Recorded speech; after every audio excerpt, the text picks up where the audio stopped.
What's going on, people? It's your boy Travis, Horror Movies Uncut, Submissions and Slashers. From the illustrious family known as Horror Movies Uncut, you can find us at HMUNCUT. Episode number 57. We are here. How you guys doing? It is Saturday, March 23rd, very early in the wee hours of the morning. Now, one of the reasons why I'm able to possibly do this right now, too, is because there's no football on. You know, there's no, my Celtic boys aren't playing, Byron's not playing. It's International Week in soccer, football, whatever you want to say. So, you know, I'm not waking up early to watch any soccer. So I'm like, let me go ahead and get this episode done. But episode 57, what we got on today's show, of course, make sure you follow us on Spotify and YouTube at Submissions and Slashers, at HMUNCUT. That's everywhere on social media, including TikTok. I told y'all we come back on TikTok. Dude, we came back with a bang on TikTok, too. That first video had like 6,000 views on there. It's stupid. I do not understand TikTok at all. We got reviews for the film Immaculate. I got a chance to go see it. Now, this is the second recording, okay? And in the last recording, I had a very, very long-ass gripe about not getting access to some of the screeners here in St. Louis. I'm going to leave it out, but I am going to still say Allied Marketing, y'all is a bitch. I'm going to leave it at that. We got reviews for Roadhouse.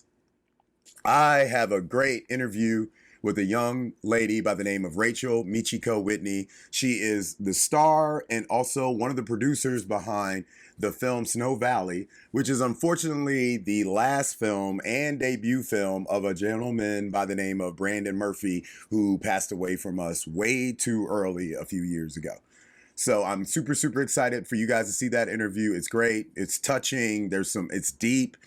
This is exactly why I created Horror Movies Uncut, to get behind it, you know. Weird news of last week is back, people, and it's very peanut butter filled. What the hell is streaming next week? And I was going to do a section about the big budget action thriller to see this week. But look, it's Monkey. It's the Monkey Man film, the Dev Patel film. We all know. I don't even know. I'm not even going to hate. I don't know what, like, I'm sure Jordan Peele was happy to put his name and put some money to it, but I think if they would have just put it out without that name being attached, I think Dev's got enough push where that would have been fine. But we'll see. You know, maybe there's some money that got put into it that made it better, and who knows. I don't believe in all that shit because I do chase ghosts for a living, so I do know there are demons out there. And I am happy that you guys are here with us for episode number 57. So speaking of demons, we will be talking about what the hell is streaming next week, of course. We got some big, big fellas that are making a glorious return back to the screens in the next few days, and I'm excited about. We are gearing to head up to Kansas City for Panic Fest. That is going on April 4th through the 10th. I'm excited about so much stuff up there. Big shout out to homegirl Jill 6. She's got her new film, Ghost Game. She's got posters dropping and everything about it right now. Super excited to see Boy Kills World. That looks great. And then Azrael and some other films I'm very, very excited to see. Immaculate. We're going to come back and give some thoughts on that. So don't go anywhere. Hit the bathroom. Do what you need to do. We're going to come back. We're going to give some thoughts on Neon, who is so fucking busy. There's three. Like, so big shout out to the homeboys over at Donut with their Past Gas podcast. They got this new segment called The Big Three, which is like a business aspect on like the big three topics in cars. And like, honestly, I'm getting to that point with this industry as well, because you got A24, Neon, and Bloomhouse. And I mean, and everybody, and you got all these other guys like XYZ, Raven, and all these other distribution companies that are out there that are constantly in the mix too.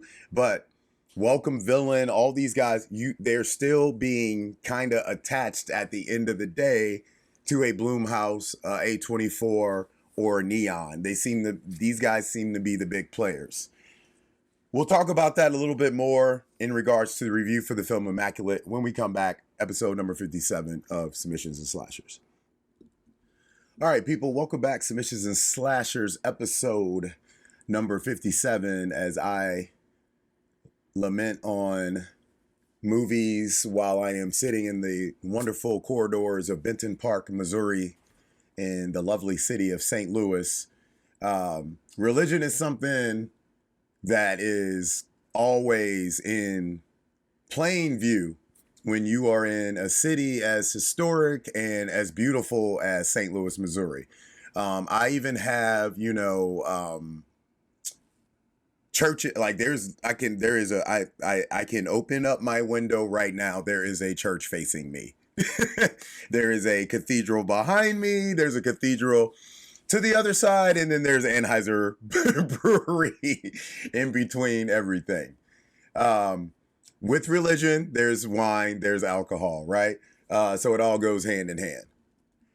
What also goes hand in hand when it comes to religion is the tale of the, Immaculate Conception.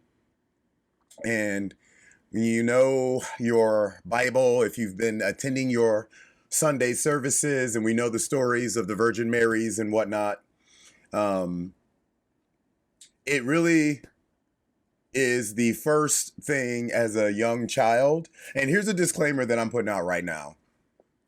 I'm about to be 45-year-old Travis Brown. So there's been a Travis Brown that's been very, very nice to all of y'all for the last 20 years.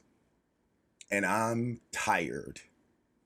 I am so tired of being nice to people when they are not living up to their potentials.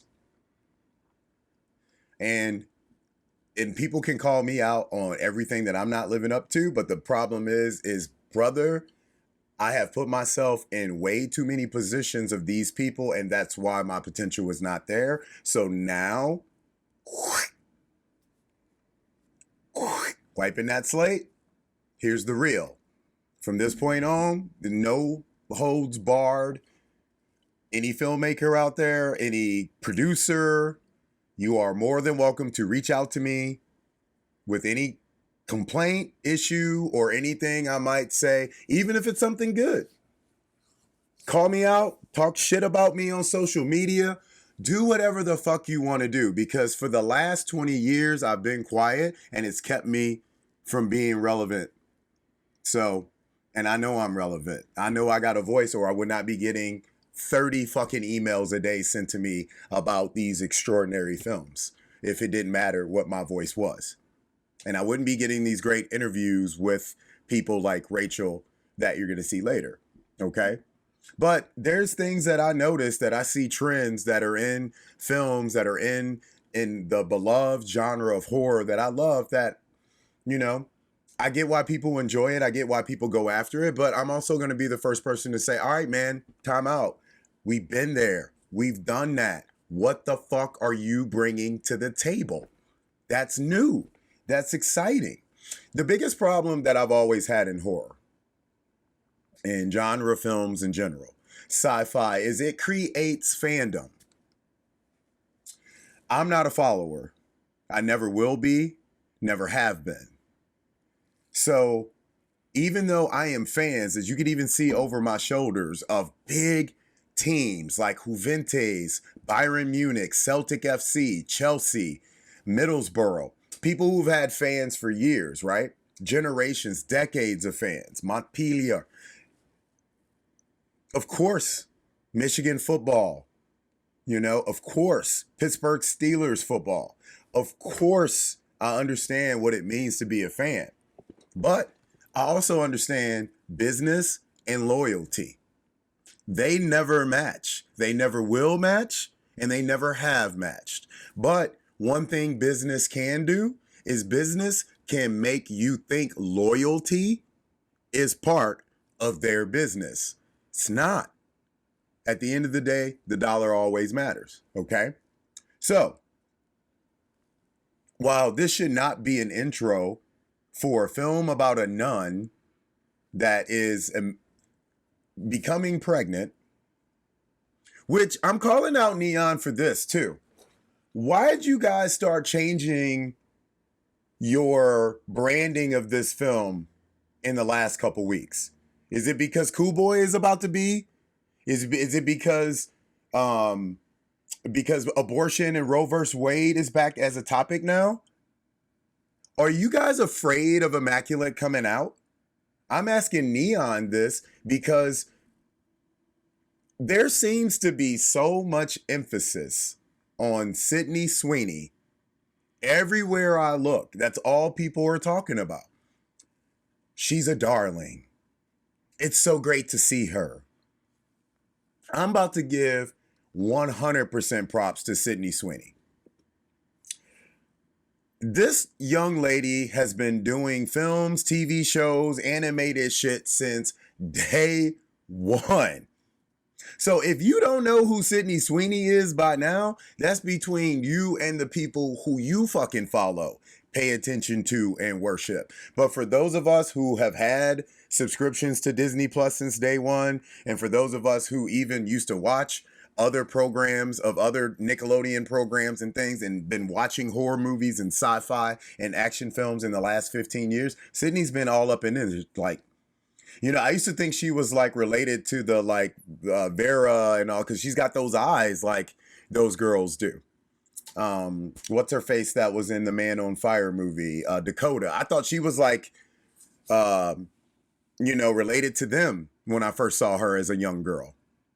I think there was a couple times I thought she was just one of their sisters, you know? But yes, this young lady deserves lead roles, and we're going to know about her for some time. And yeah, she is gorgeous. She has a fantastic body. She's got great tits. We know, we see, like, and they don't have any problem in Immaculate. Even in the trailer for Immaculate, you guys can say whatever the fuck you want to. Yeah, I know these nuns are they're draped because they have to be. You can see her titties. It's fucking see-through, and they're in water the entire time. It's funny too, because when you look at the scores and stuff on IMDb and people are saying like, hey, you know, there's partial nudity. No, that's nudity. There's a scene where my girl is like in, like, that you see in the trailer. Like in the trailer, you see the scene when she's completely fucking butt naked and the nurse is like beating the shit out of her underneath the water. She's built for roles like this. She's a queen, right? Like, so her and so many other young ladies, expect to see them, you know, but don't be mad when they start doing some shit that you don't like, because that means you haven't been paying attention to the fact that these thespians are already like somebody just got mad or whatever I talked about. I got a little chill on the back of my neck. Sometimes when I talk about women in my place, there's some women here that don't like that. and they let me know instantly. It just instantly gets fucking cold out of nowhere. But they know I'm gonna keep talking my shit. So the thing that I'm just gonna finalize on Sydney is expect her to be a leading woman in a lot of stuff. And she does have the talent to hold it. Like, period. And it's just not about her looks, man. Like, the woman has some acting skills. Okay? And it is true when you see what she's able to do as an actress in the film Immaculate. It's too late. It's too late. This film is way too sloppy. Are you The Omen? Are you Rosemary's Baby? Like, look, I get it. We have our films that are our references, all right? And you know me, man, one thing that I've been nice about, that I'm always going to be nice about to the day that I die, and I've told every single filmmaker this to their face if I ever talk to them about their movies. I know how hard it is to make a movie because all you're doing is begging for money. Welcome to my world as a black man. All I've been doing my entire fucking life has been begging for people to give me money to give me a fucking chance at my dreams. So I 100% understand why it's so hard for you guys to make your movies. Get that? Does that make sense? Okay, now let's move on. Michael Mohan, the story is there, man. It has been a while since we've really touched deep into what the lore, the history, the truth is behind the passing of Christ, what was left afterwards, and then how certain parts of the world are still holding on to certain faiths. And then we always have to bring in the evil that is man, because that is what we are. We are the snake, we are the apple, we are Pandora's box. It is man and woman. But in a film like this, like that's shot so beautifully, there's a lot of great areas that, you know, I think the jump scares in the film are warranted and they need to be in this film, similar to, and this is why there's a lot of touching of like the Rosemary Babies and the 70s, 80s Italian horror intrigue, because you need shots like this because you know the story itself kind of has to be stoic. When you're dealing with faith and religion, only The Exorcist was able to really go right into hardcore. Most of the other films, even Damien, My Son's Name, Film Omen, it's for you, Damien, you know. There's a part, some very similar stuff, man. One of the biggest things, I don't know why,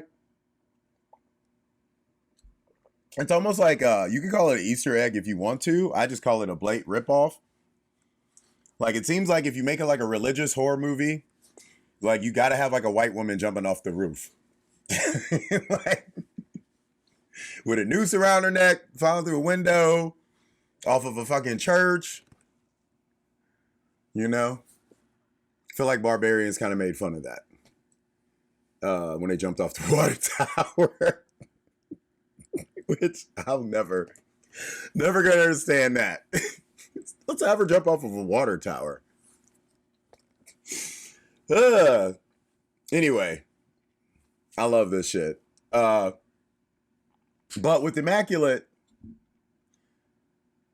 it's, if Neon came out and said, hey, we had to kind of be careful with our advertising and stuff for this film, I get it, man. And that's why I'm questioning it. Because when you started talking about the movie Cecilia, an American nun, going to Italy, joining this covenant, somehow she's pregnant, she's a virgin, whatever, right? So that was the big thing. It's like, oh my God, you guys are like literally, but it was kind of being looked at as like maybe something wasn't right about what would be inside of her. So that's an aspect that when I first saw the initial offerings of Immaculate, I was like, okay. And there is another film that is out there that a young lady might be having, you know, a twins, if you may. One twin might be good, one twin might be bad. Trying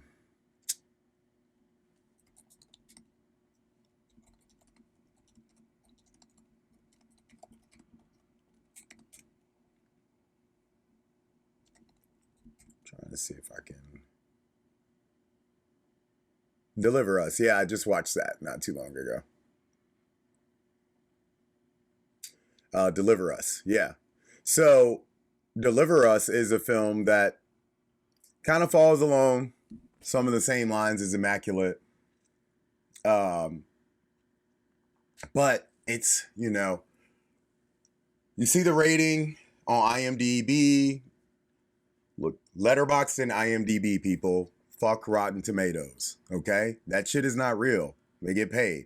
And I know they hate me. I've even applied to work for them and they denied me, whatever, because they said my website is too personal and, you know, I'm too driven towards like my passion for the genre, which AKA means they're like, you don't look like you're trying to make enough money off your website. And I get it, fam. And that's why I'm about to start posting some fucking ads and shit on there. So we can go that route.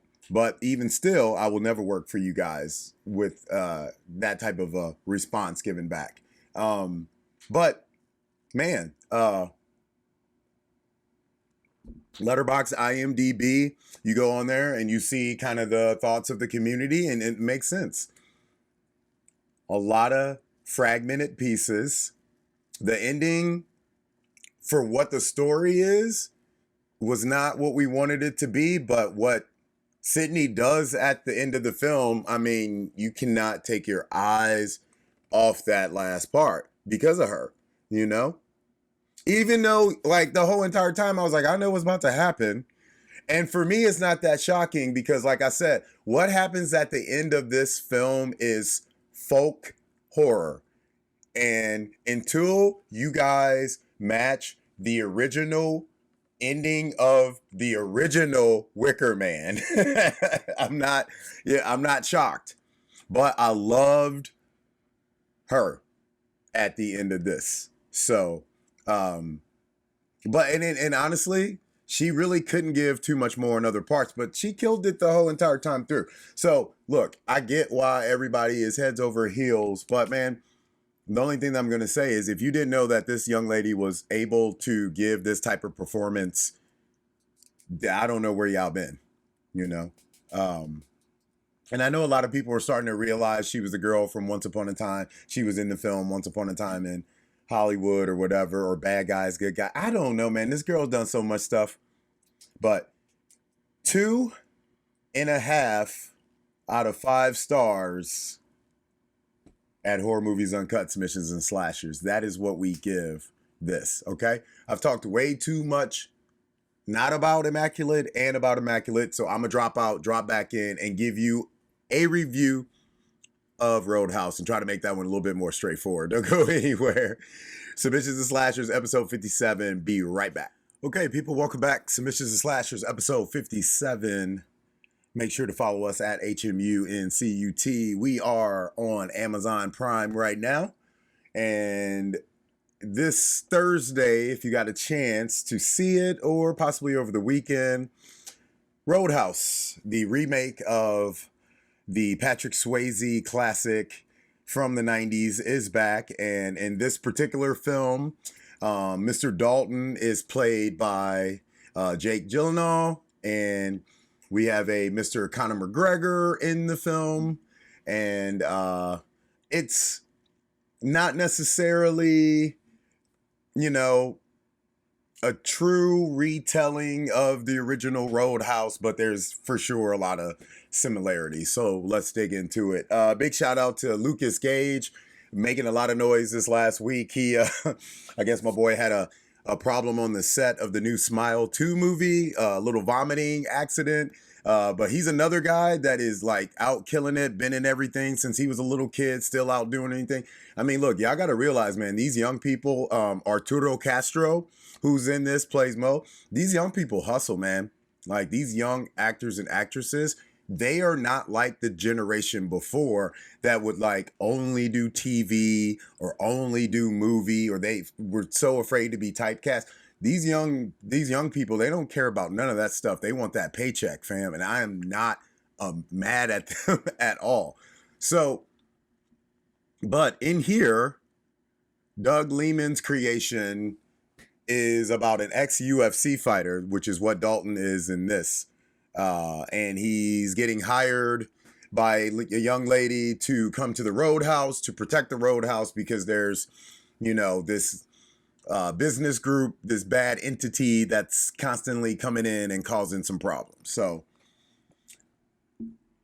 similar to the original Roadhouse, you do have some key elements. A fighter. There is no mentor in this one, which I thought they kind of missed out on. I don't ever want to see Post Malone fighting again ever in my life in a film. I don't. Sorry.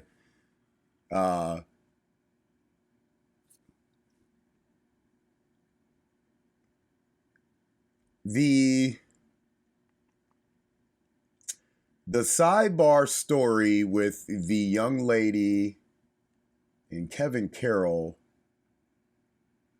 I really kind of enjoyed that. I thought that was unique to bring to the story because it kind of really dug into, you know, Dalton's character in the original one was trying to be disconnected, but yet very Zen-like, Buddha kind of.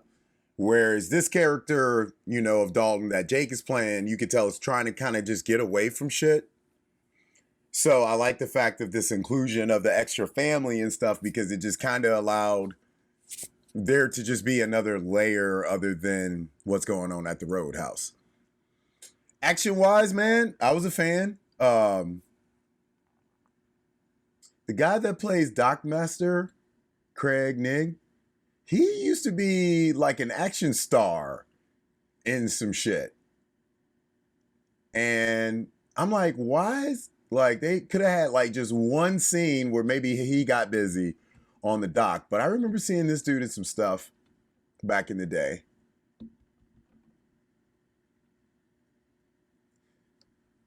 Jake, I mean, I don't know. Like, I didn't do enough research on any of these actors and what they were doing fighting wise, but clearly, there's training that's leading up to it.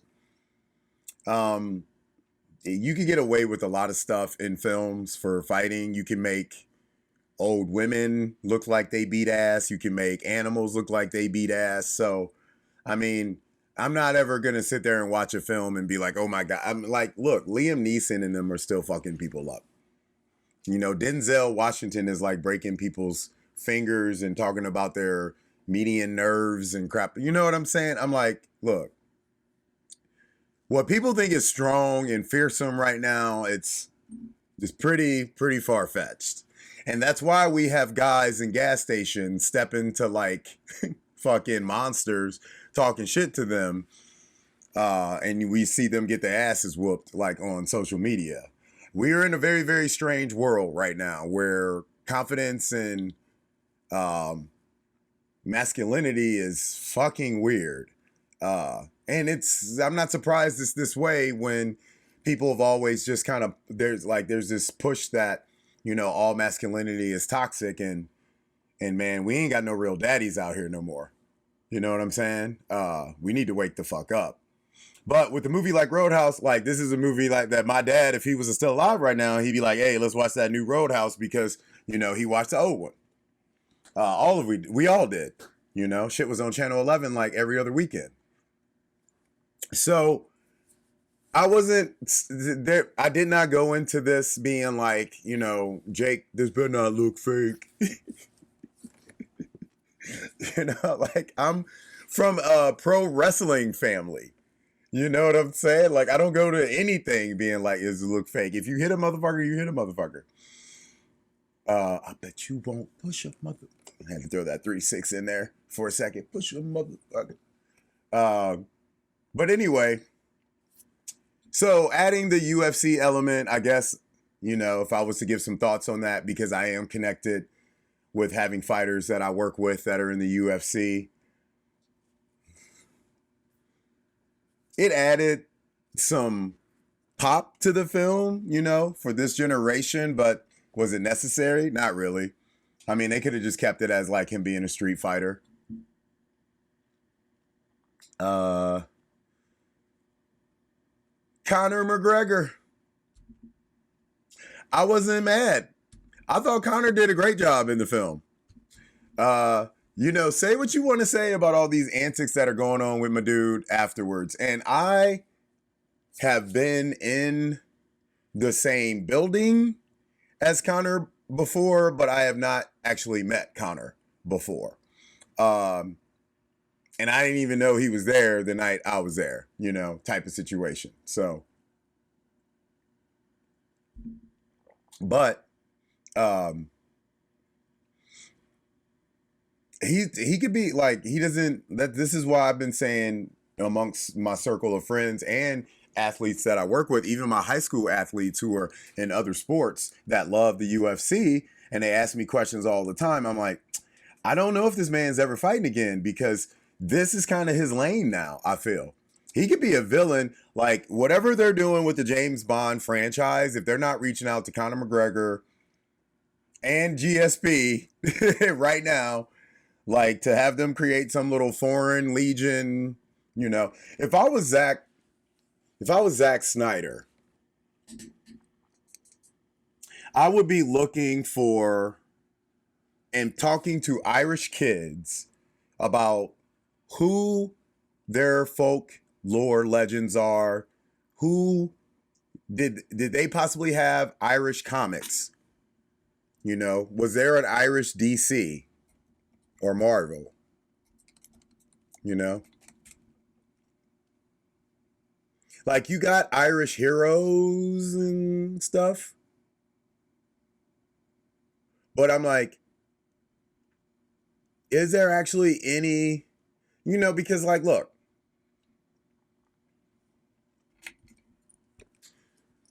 Shamrock, right? Young lady, she's in Marvel,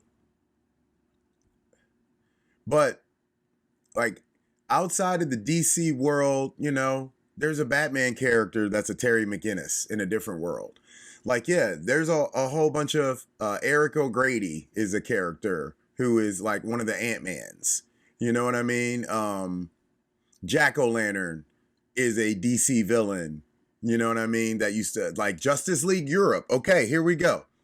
So if I'm Zack Snyder right now, I'm looking at something like the entire Justice League Europe, or I'm talking to kids over in England and Europe and or Ireland or even possibly Scotland, and I'm like, were there any badass motherfuckers that your parents and them were talking about that, you know, a TV show, an Incredible Hulk type characters? Because if I'm Conor McGregor's people, that's me. Kind of like Black Adam almost was like perfect for The Rock, even though it wasn't the greatest movie. When you look at it, you're like, man, The Rock can definitely be Black Adam. Flying motherfucker, beating the shit, especially if they would have kept Ryan Reynolds as, man, Ryan Reynolds is great. We talked about the young generation, how they're not afraid. Young generation, do me a favor. If you do start signing up to do some of these superhero movies, in your contract, let them know you are able to play a DC character and a Marvel character at the same damn time. There's no problem with that. Who cares? Because if you had a world right now where Ryan Reynolds and homeboy that plays Shazam were like fighting The Rock as Black Adam, which there are comics, and then you bring in the one kid that played the Yellow Ring guy, come on, man. Missing out. Just missing out. But what I was saying with Connor is you could have a character like Jack-O-Lantern or something like that be played by Connor, an Irishman, and be badass because he's showing you guys. I was expecting him to be a little bit like off in this movie, but he's got this great calm demeanor. I don't know how many times they were able to do the takes and stuff like that, but everything he did in the movie works for who he like. You know, and I was talking to one of my fighters, Joaquin Buckley, yesterday because we're getting ready for his big fight against Vicente coming up next week. And, you know, he even said, he's like, man, this is Connor being Connor. And why not make more films where Connor can just be Connor in? So it was not bad, man. The overall story, you know, you get to a point where you're like, okay, we're kind of all over the place, like with who the actual bad guy is and what, you know, but it ended up, there was a lot of funny parts to it. The fighting scenes were spot on, man. And it definitely had that essence of the original where like every fucking 5 minutes, a fight was just breaking out, like for no reason, which was one of the great things about the first film. So I was not at all upset watching this film. It was entertaining. I actually watched a part of it in the morning thinking that I wasn't going to enjoy it and then break and come back. But then when I had to break, I was actually kind of mad because I wanted to just keep watching it. But I will for sure check it out again if it pops on. It's hard with these movies right now because you don't know the future of them, you know? Like, is it going to just stay on Amazon Prime forever? Some of these films are now starting to pop out of a platform like Amazon Prime and then end up on IMAX or Hulu or IMAX or Max or Hulu or Netflix or something like that. But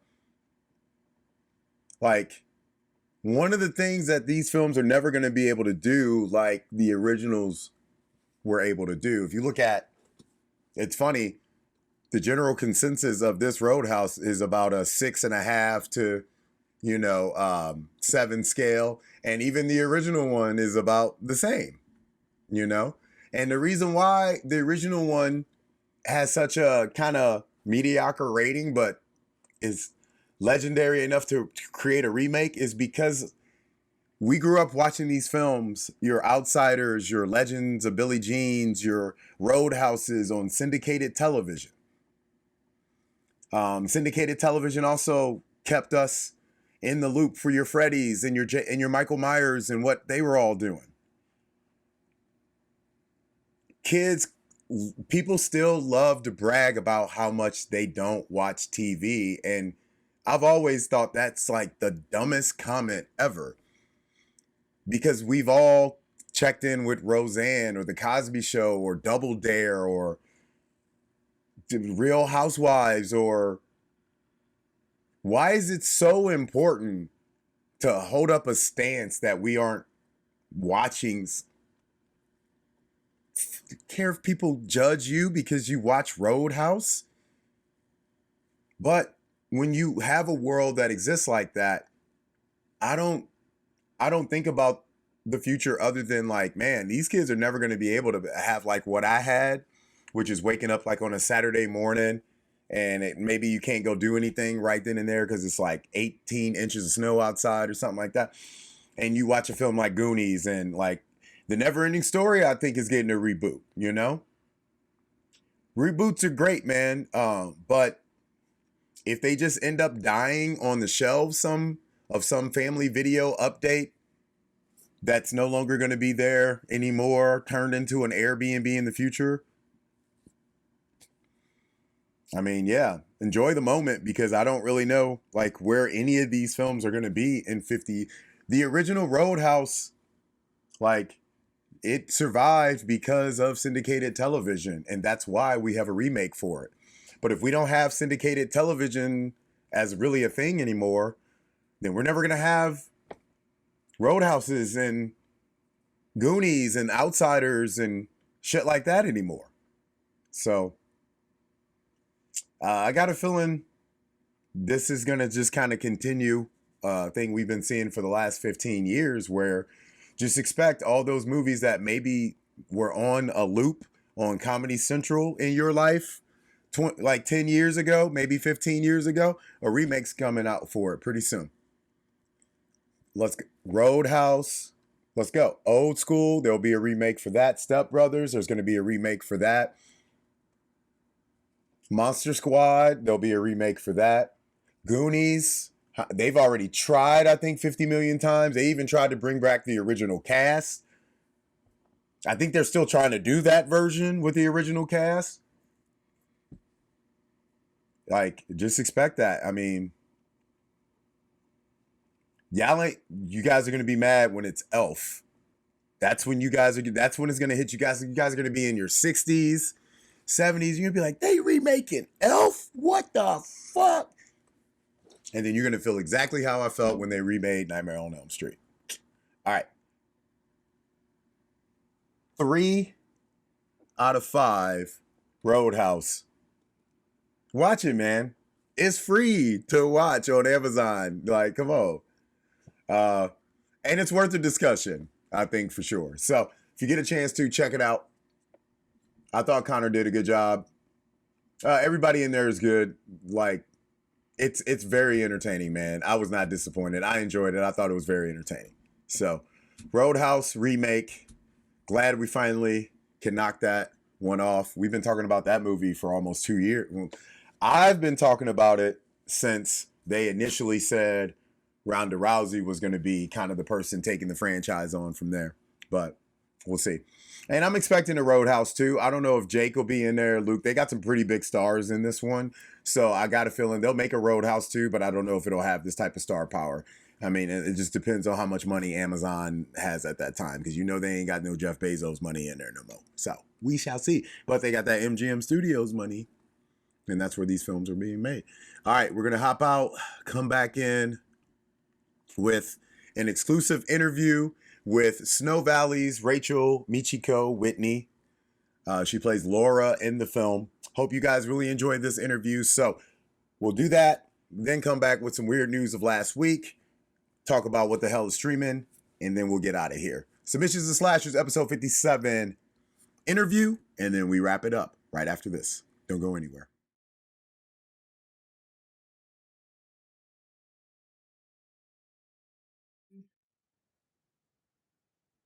All right, folks, Travis Brown, Submissions and Slashers, Horror Movies Uncut.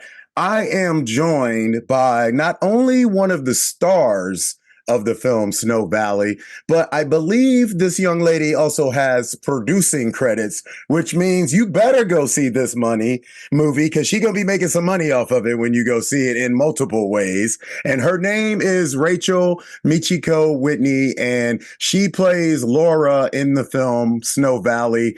Rachel, thanks so much for coming on. Appreciate you. How you doing today? And how excited are you for people to finally get their eyes on Mr. Brandon Murphy's, unfortunately, final film? Yes. Hi, Travis. Thank you for having me.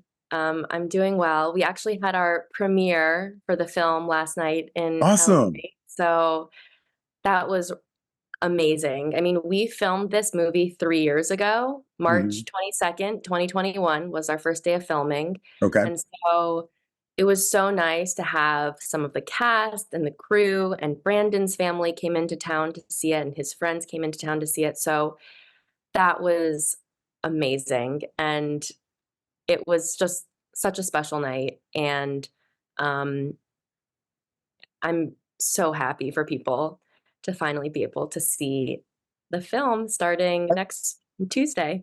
Well, let's talk about the people that saw it last night. Did you get a nice reception for it?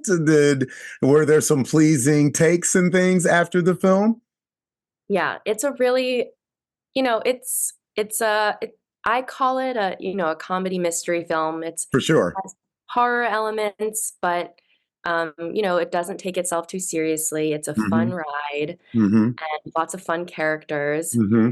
And so it was so great to be able to see it in a theater with really good sound. Yeah. And because I think people watching the film together, you feel each other's energies, and you get to see like what people respond to and what parts they're laughing at or what parts kind of scare them. And so yeah, it was amazing to be able to experience that in a room full of Okay. people.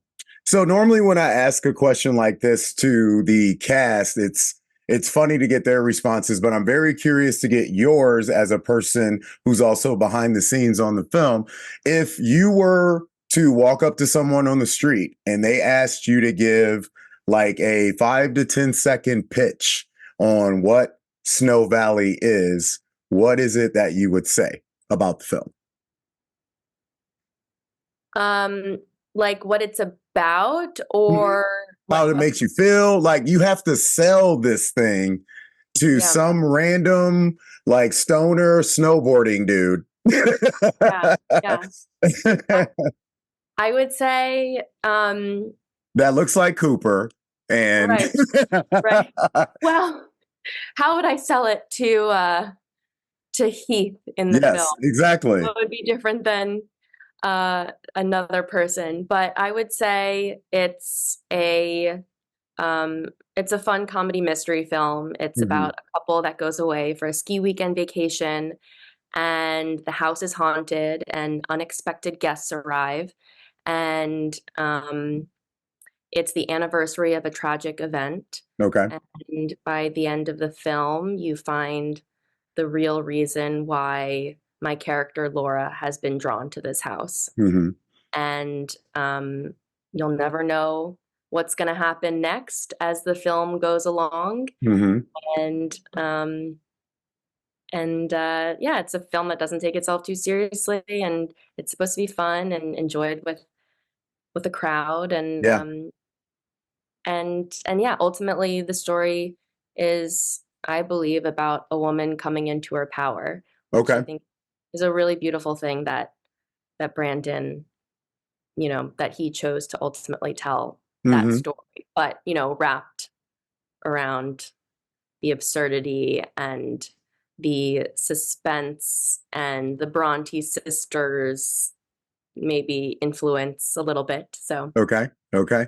So with Laura's character, like how were you attached to this project from the start? Like, was this something that you just read for, decided you wanted to do it, or were you behind this thing from the inception? so I was with it from the beginning because this goes back to August 2020. Okay. Um, I I started to hear about how people were making films in like one location. Hmm. And so I started reading a lot of plays because I thought maybe it could be a cool opportunity to film a play because That's a great normally idea. Yeah, that's a fewer great idea. locations, fewer actors. Hmm. But I was talking to my friend Justice about it, who's another producer on the film, and he had the idea to reach out to our friend Brandon Murphy, who, he had been a professional screenwriter for 10 Hmm. years, and he had always wanted to direct. And so Justice was like, maybe we reach out to Brandon and ask if he wants to write an original screenplay that he can then direct. And so we called up Brandon, and he picked up the phone, and he was in his car on his way to New Orleans. And we asked if he'd be interested, and he was like, "Yes, I literally have nothing to do in New Orleans, so this is perfect."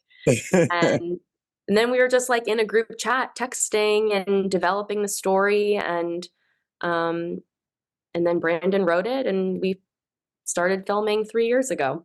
Right.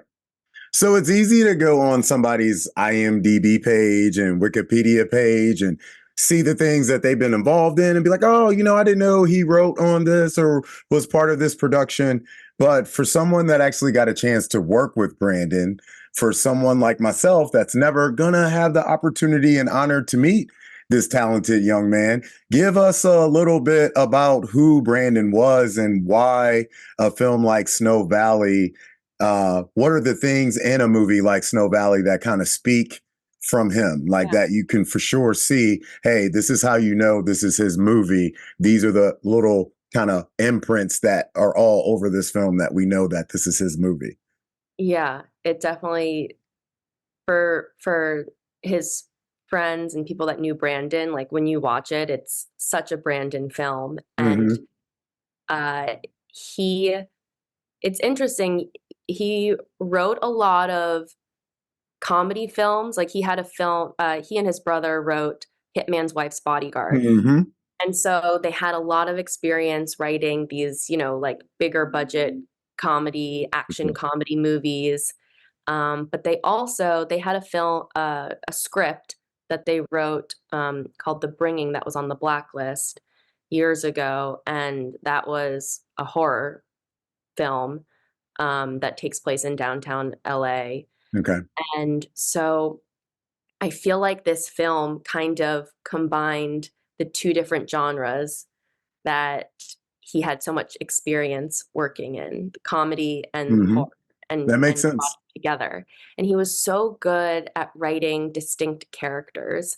Like each character. We're going to talk about character here in a Yes. second. And I think Yeah. you know what character we're going to be talking about here shortly, too. Yes. Yeah. I mean, like I think that's like the biggest thing. Like every character in this is so different and um complements the others so well. And this is I feel this is really like an ensemble cast. And um so I would say that's definitely like a Brandon mark. Yeah. And he was so it's interesting. Brandon was really big on synchronicity, Okay. and this whole set and experience of filming this felt so magical. And the first day of filming, It was a scene that Cooper and I did in the car. So, first day of filming, first shot, first take, we do it. Brandon says cut. And I looked at the clock in the car and it said 11:11. And so I was like, it's 11:11, guys, make Yeah. a wish. Yeah. And then looking back, I'm like, oh yeah, that's a Brandon Murphy film when Yeah. something like that happens. That's what's up. I love that. I love that. Well, look, I could talk to you so much about all the characters, including even more about your character in the film. Now, I know most horror outlets are going to really hone in possibly on Barbara, and I know why. She's an icon, she's a legend, but I'm going to pump the brakes on that. And I'm going to pump the brakes on that because I need to talk about another brother out in the Yes, world. And this yes, brother, Mr. Tom Williamson, yes. the minute I saw him on the trailer, I'm like, isn't that homeboy from All Cheerleaders Must Die?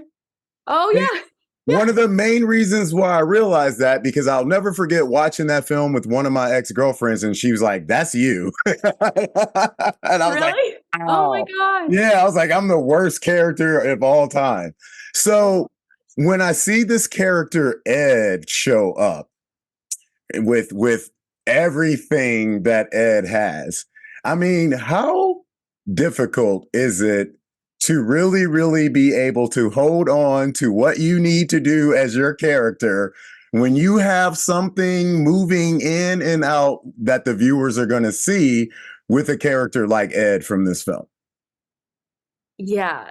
Uh, I mean, I feel like as Laura in the film, because everyone else knows Ed Right. and I'm Yeah. the only person that doesn't, Yeah. it was kind of like my reaction was, I was sort of like the audience, Yeah. Yep. meeting Ed for the first time and Yes.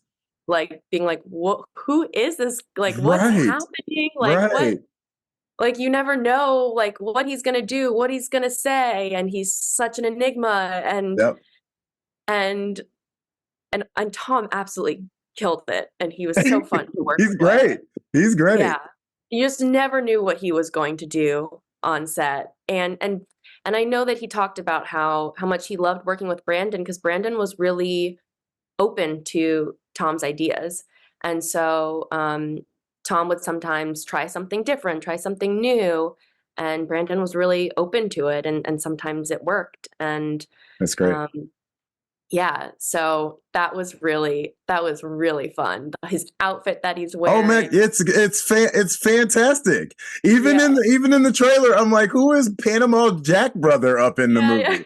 But like, no, it's so great because I think it adds, like what I put in the review is it just adds an extra layer of just spiciness to the film that you're not Yeah, expecting, like at yeah, all. So yeah, yeah. one last thing that I have to ask you, Rachel. Thank you so much for your time. I really, really appreciate this. Once people get a chance to see Snow Valley, what is something that you really, really, truly hope they take away after seeing the film?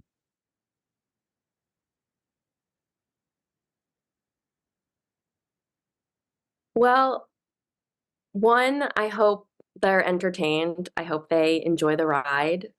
And I hope that, maybe, like I said, I think this is ultimately a story about a woman coming into her power. And so I hope that there's also kind of this maybe beautiful, mystical feeling that people can have at the end. And it's something that's entertaining, but also makes you think a little bit. And I love that it's genre bending and is unexpected. And so I hope that people are entertained and surprised, and maybe it's a conversation starter for people about what this movie is and what Mm-hmm. happened and what they think things mean and yeah.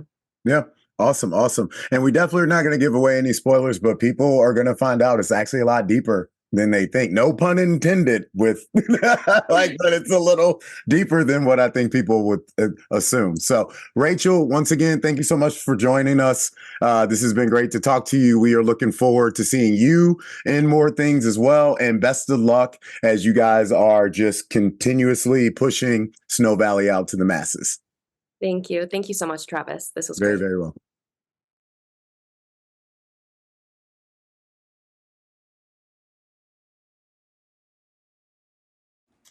Welcome back, Submissions and Slashers, episode 57. Hope you enjoyed that exclusive interview with Rachel. We like to thank all the lovely people from our PR company that set up that interview, and we definitely like to thank Rachel for her time in that interview. And, you know, we do have some thoughts on Snow Valley. We'll get to that as we get closer to the release.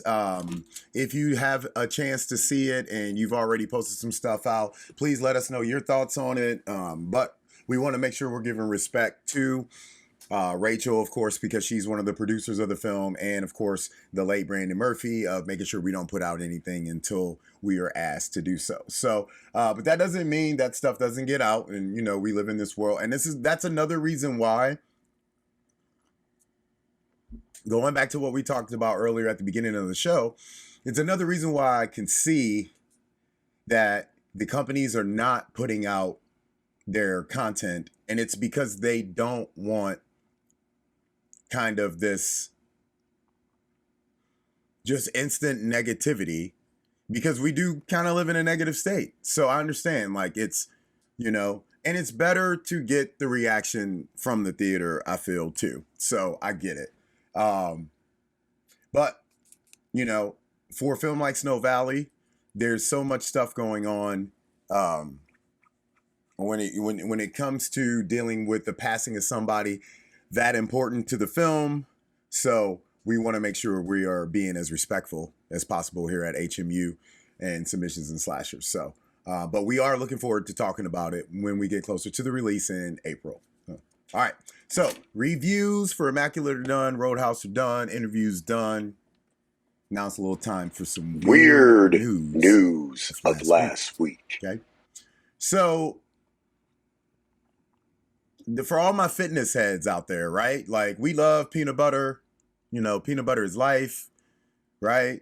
People will just fucking, and we got peanut butter cousins, the almond butters, like the almond brothers, right? The almond butters and all these other things that we like too. If we need to substitute,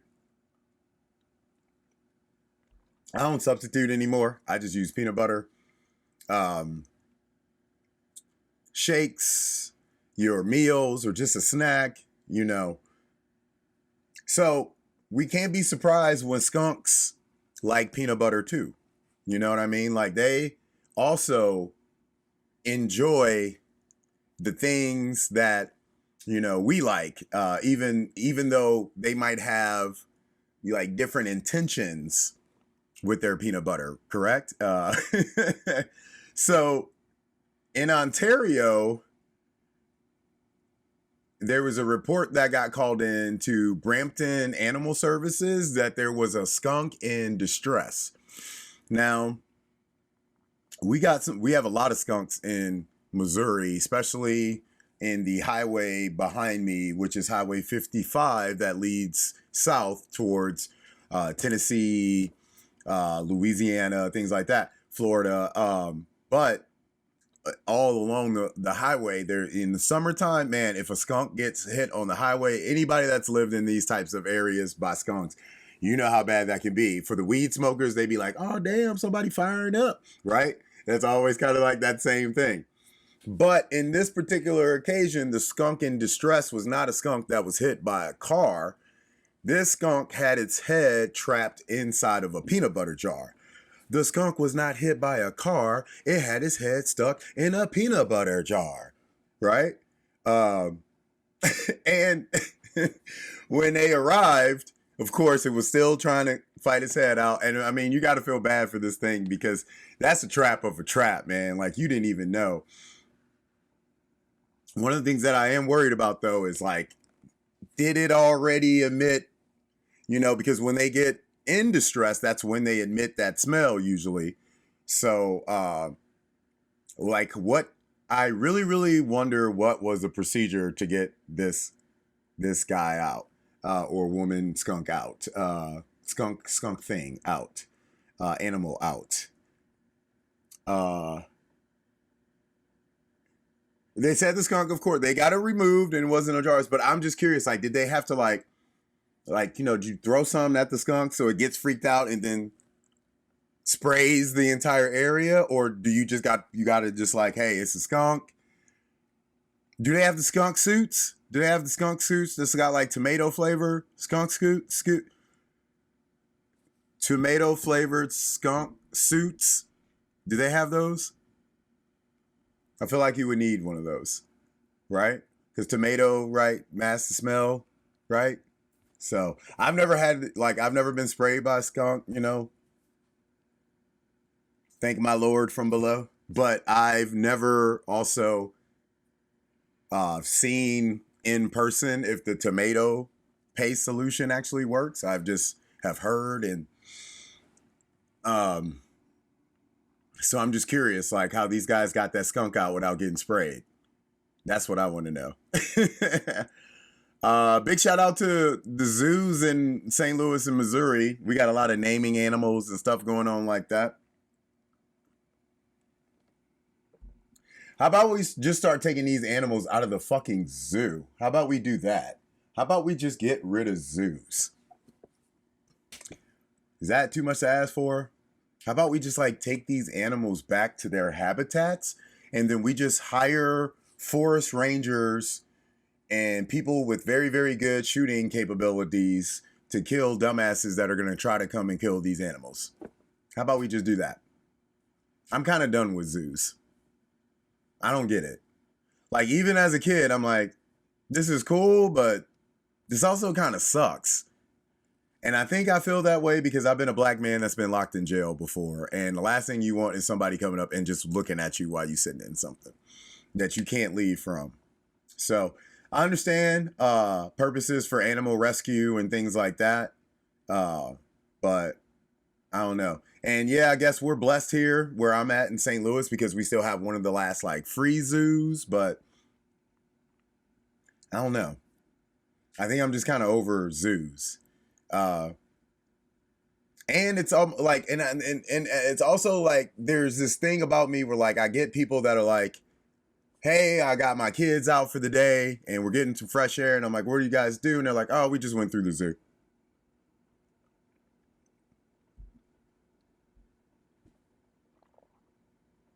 And I'm like, man, isn't that like kind of setting us up for these kids to already just kind of be embedded in the bar culture? Like, like I look at the zoo and the bar as the same thing. Like, I know it's going to be there. I know what animals are going to be in there. And I know what time they're going to come out and what time they're going to like go back in. Right? So when I feel like we just keep taking our kids to the zoo because there's nothing else to do, it's almost like we're telling them, hey, the minute you ain't got nothing else better to do, just take your ass up to the bar. And big shout outs to the bars. Like, show sporting events and have live fighting in your bars. Like, let's do that. Let's stop. There are too many young people sitting on their ass in bars and then are running around trying to act like they're fucking active. I'll be like, come on.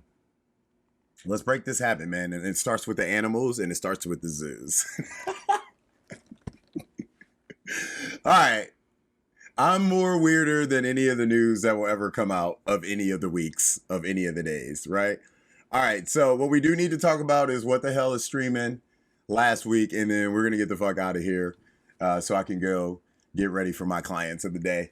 All right, so we got some stuff coming out on DVD, Double Blind, Out of Darkness. Those all drop on Tuesday. When Evil Lurks, it's coming out on Tuesday. So there was a gentleman on the Reddit horror, and I'm always on the Reddit horror. You guys will never really, I've posted something a couple times, but usually I lurk. I don't participate.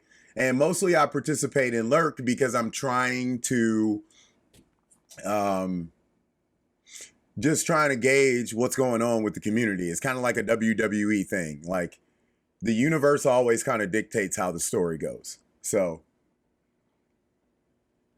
another film that we just got finished talking about, Snow Valley, is going to be hitting DVD. And I'm sorry, I said that was April. That's next Tuesday that comes out. So we'll be posting that review that Monday. So look for that. But the interview with Rachel, we are going to be separating that, and that will be out later today. So you can get a separate version of that. Also on Tuesday, which is a very, very busy day, you got Winnie the Pooh, Blood and Honey 2. You know, once that the ability to take over or to work with Winnie's likeness and stuff was available, the copyright stuff's over. Like, Winnie the Pooh was one of the first things that got jumped into. These people are back already with their second, and there was like some rumor that I saw yesterday or 2 days ago that they've already started to work on this thing called Winnieverse, where it's like all types of characters and monsters and iconic characters. So these guys and girls are fully invested in this Winnie the Pooh shit. And hey, good for them. I still need to watch the first Blood and Honey, I'm not gonna lie, and I need to make a little note to do that. Because I need to see why they are investing as much time in it, because the trailers are trash, man. Like, they are so trash, but I need to watch them and see what's going on. We got Easter coming up, so it's not too weird to hear that there's an Easter Bloody Sunday film coming up. I've gotten a couple things about that. I wasn't too interested in it, but I might check it out when it comes out next week. Bag of Lies comes out on Friday the 29th. The big theater movie, Godzilla, Kong, The New Empire, that's going to be coming out. That's your big theater, so that's not streaming. So if you're not worried about streaming, don't forget that's coming out. But then also on VOD that Friday, what is streaming is the film Light. All right, folks, that is episode number 57. Thank you so much for joining us on today's episode of the Submissions and Slashers. We will be back with another episode where we are going to jump a little bit more into some of the films to kind of look forward to as the summer is approaching us on the independent genre level. We will be giving some thoughts on possibly Godzilla, and then we will for sure be getting you ready for what we're going to be doing up at Panic Fest in about a week and a half. So, appreciate you guys. That is us. We are out. Catch you on the next one.